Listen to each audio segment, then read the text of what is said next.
மயிலாடுதுறை மதுவிலக்கு டிஎஸ்பி சுந்தரேசன் இதுக்கு முன்னாடி ஒரு பிரஸ் மீட் கொடுத்திருந்தாரு. அதாவது அவரோட வாகனம் பறிக்கப்பட்டுருச்சு அப்படின்னு சொல்லி அவரோட கஷ்டத்தை எல்லாம் பிரஸ் மீட்ல சொல்லியிருந்தாரு. இந்த பிரஸ் மீட் கொடுக்கறதுனால அவருக்கு என்னென்ன பிரச்சனை எல்லாம் வரும் அப்படின்றதே சொல்லியிருந்தாரு. அவர் பிரஸ் மீட் கொடுத்ததுக்கு அப்புறமா அவர் லஞ்சம் வாங்கியிருக்காரு. லஞ்சம் வாங்கின காசுலதான் ஏசி வாங்கியிருக்காரு.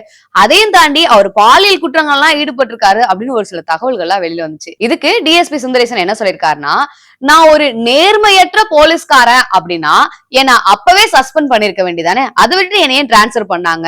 நான் எடுத்த எல்லா வழக்குகளையும் நேர்மையான முறையில தான் முடிச்சு கொடுத்திருக்கேன். எனக்கு இந்த லஞ்சம் வாங்குறதோ இல்ல அடுத்தவங்களை கஷ்டப்படுத்துறதோ எனக்கு எதுவுமே பிடிக்காதுங்க. நான் அது பண்ணதும் கிடையாது. மேல ஒரு ஏசி இருக்கு, இது லஞ்சத்துல வாங்கியிருக்கேன். நான் லஞ்சத்துல வாங்கின சொன்னா தூக்கு போட்டு செத்துருவீங்க. ஏன்னா கெட்ட வார்த்தையெல்லாம் பேசி எனக்கு கீழே இருக்கவங்களை துன்புறுத்ததா சொல்றாங்களே, அப்படி ஒரு கம்ப்ளைண்ட் என்னோட மேல் அதிகாரிக்கு போயிருந்தாலும் ஒருத்தராவது எனக்கு கூப்பிட்டு கேட்டிருக்கலாம்ல. இப்ப நான் அவங்கள பத்தின உண்மையெல்லாம் சொல்லிட்டேன் அப்படின்றதுக்காக அதை பூசி முழுகிறதுக்காக மட்டும்தான் இந்த மாதிரி அவதூறுகள் எல்லாம் சொல்லிட்டு இருக்காங்க. நான் லீவை கேட்கும் போது கூட எனக்கான லீவ் அவங்க அப்ரூவ் பண்ணது கிடையாது. ஒவ்வொரு வருஷத்துக்குமே இன்கிரிமெண்ட் அப்படின்னு இருக்கும். என்னோட 12 வருஷம் இன்கிரிமெண்ட் இப்ப இல்லாம பண்ணிருக்காங்க. நானாவே இந்த வேலையை வேணான்னு சொல்லிட்டு போகணும் அப்படின்றதுக்காக தான் இந்த மாதிரி ஒரு சில செயல்கள்ல ஈடுபட்டு இருக்காங்க. 7 வருஷம் இருக்குதுங்க, வேலையே வேண்டாம் எனக்கு கொடுத்துட்டேன் சார்.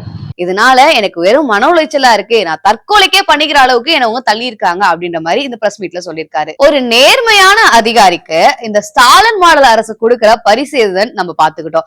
இப்படிப்பட்ட ஆட்சி கீழே தான் நம்ம வாழ்ந்துகிட்டு இருக்கோம். போலீஸ்காரங்க நேர்மையா மக்களுக்கு இலகுவா வேலை செய்யறதே கிடையாது. அப்படி வேலை செய்யறவங்கள இந்த ஸ்டாலின் மாடல் ஆட்சி இப்படிதான் நடத்துன்றதுக்கு இது ஒரு மிகப்பெரிய சாட்சியா இருக்கு. இந்த பிரஸ் மீட்ல அவரே சொல்லியிருக்காரு, இதெல்லாம் பார்த்துட்டு சிஎம் ஸ்டாலின் ஏன் ஒரு வார்த்தை கூட கேட்காம இருக்காருன்னு. இப்பவாத ஒரு வாய் ஏதாவது பேசலாம்ல.